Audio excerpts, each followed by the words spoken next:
Dernière étape, on a calculé, on a fait les élévations, on a fait la vue en plan, on a reporté les cotations des tampons des fils d'eau. Reste le dimensionnement des canalisations et il faudra indiquer sur les plans la pente et la vue en plan en tout cas, la pente et la nature du matériau ainsi que le diamètre des canalisations que vous allez réaliser. J'ai commencé un petit tableau pour vous expliquer un petit peu les choses. Dans votre sujet, dans le sujet, on a ici fait une hypothèse sur le débit de consommation en eau usée des différents parcelles, donc des pavillons qui seraient à peu près équipés au maximum de 11 appareils, avec un débit total de 9 litres par seconde. C'est en fait la somme cumulée des débits de chacun des appareils qui sont censés être équiper l'habitation. Mais bien entendu, tous ces appareils ne fonctionnent pas en même temps. C'est-à-dire que sur 17 lots, tout le monde ne va pas aller au WC et tirer la chasse des 2 WC en même temps, faire couler un bain, faire tourner le lave-vaisselle, le lave-linge, etc. Donc on applique ce qu'on appelle un coefficient de simultanéité qui va nous permettre de déterminer un débit réduit qui est beaucoup plus probable que celui du débit maximum de 9 litres 100 par lot. Et donc ça, je le retrouve ici. Dans mon tableau, à savoir que j'ai ici le nombre d'habitations. Pour chaque habitation, il y a 11 appareils et un débit de 9 litres par seconde. Donc, dans les lignes suivantes, j'ai augmenté le débit, donc ici 2 fois 9, 3 fois 9, et ainsi de suite. Et ici, j'ai aussi augmenté le nombre d'appareils, puisque quand il y a 2 habitations, il y a 22 appareils, quand il y a 3 habitations, il y en a 33, quand il y en a 4, il y a 44, et ainsi de suite. Donc ça m'a permis de connaître du coup le débit maximum.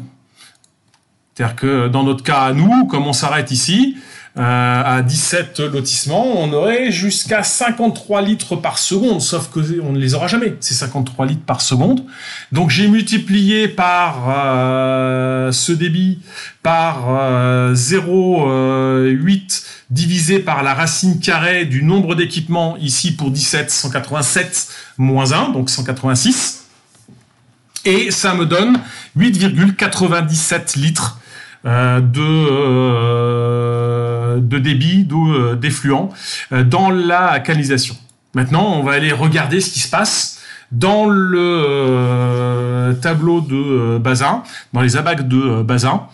Donc, je viens ici sur la bac. J'ai choisi la bac de bassin de PVC parce que dans notre lotissement, on va faire du PVC.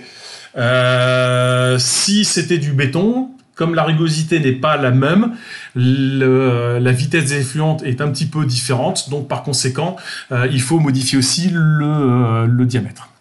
Alors je voudrais faire une petite remarque quand même, c'est que l'ensemble de mon réseau, il descendra pas en dessous des 2%. Ou il y a très peu de probabilité pour qu'il descende en dessous des 2%, surtout à la fin.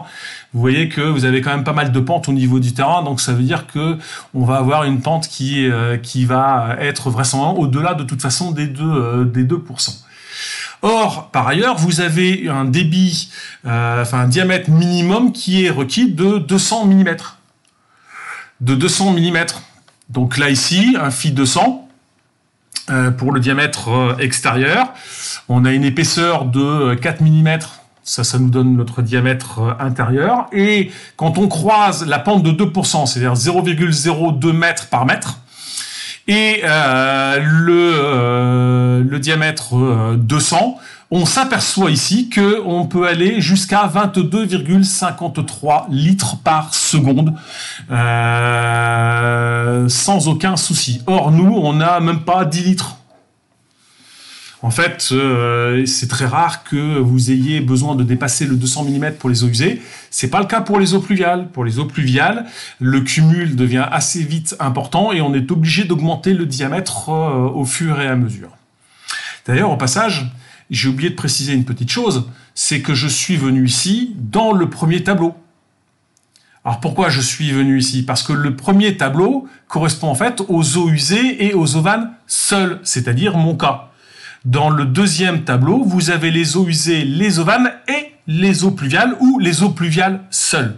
Alors pourquoi? Parce que Bazin, quand il a fait ses études, et la réglementation par ailleurs, impose que le taux de remplissage d'une canalisation d'eau usée, d'eau vanne seule, c'est 50%, et que lorsque l'on a des eaux pluviales, à ce moment-là, en cas d'orage, comme c'est un peu exceptionnel, on autorise un taux de remplissage à 70% de la canalisation. Comme nous, on a un assainissement autonome, c'est-à-dire des puits perdus pour les eaux pluviales, qu'on ne les mélange pas avec les eaux usées. C'est donc le premier tableau, eaux usées et eaux vannes seules, qui me sert. Donc taux de remplissage maximum 50%.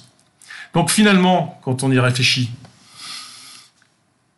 quelle que soit la pente, hein, même si je descendais avec des pentes très très faibles, bah, vous voyez que même avec une pente de 5 millièmes, on aurait 11,26 litres. On est encore au-dessus de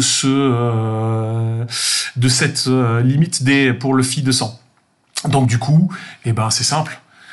Toutes vos canalisations feront 200 mm de diamètre. Donc à vous de reporter sur le plan que ça sera du PVC et 200 mm. Et vous n'oubliez pas aussi de m'indiquer la pente de votre travail. Là encore, il y a encore une petite astuce. On peut utiliser le profil en long et faire une copie avec du texte. Comme ça permet de donner directement la pente de chacune des canalisations. Comme ça, si vous faites une modification, ça se modifiera automatiquement.